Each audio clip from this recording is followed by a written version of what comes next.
ہم یہ سمجھتے ہیں کہ مالدار ہی صدقہ کرے گا، جس کے پاس مال ہوگا وہی اللہ کی راہ میں خرچ کرے گا۔ ایسا نہیں، بات جذبے کی ہے۔ بخاری کی روایت ہے کہ صحابہ رضی اللہ تعالی عنہم پڑھنے بیٹھے ہوتے، علم سیکھنے بیٹھے ہوتے، کوئی ضرورت مند آتا تو کہتے کہ اللہ کے رسول اجازت ہے، وہاں سے اٹھتے، بازار جاتے، کلی بنتے، جو 1-2 دینار ملتے صدقہ کر کے پھر آ کر پڑھنے بیٹھ جاتے۔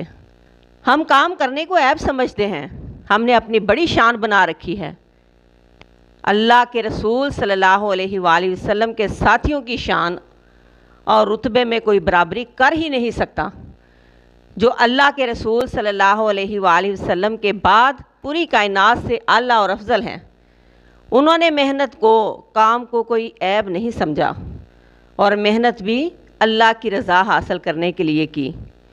اور ہمارا کیا حال ہے؟ ہمارے پاس لاکھوں ہیں، لیکن پھر بھی سوچتے ہیں دیں کہ نہ دیں، اور اگر دے بھی دیتے ہیں تو دکھاوے اور واہ واہ حاصل کرنے کے لیے۔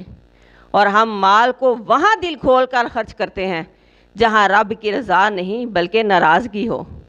بدعتوں میں، بے حیائیوں میں، نمود و نمائش کے کاموں میں خرچ کر کے ہم بڑا فخر محسوس کرتے ہیں۔ ایسا خرچ کرنا قیامت کے دن کچھ فائدہ نہ دے گا۔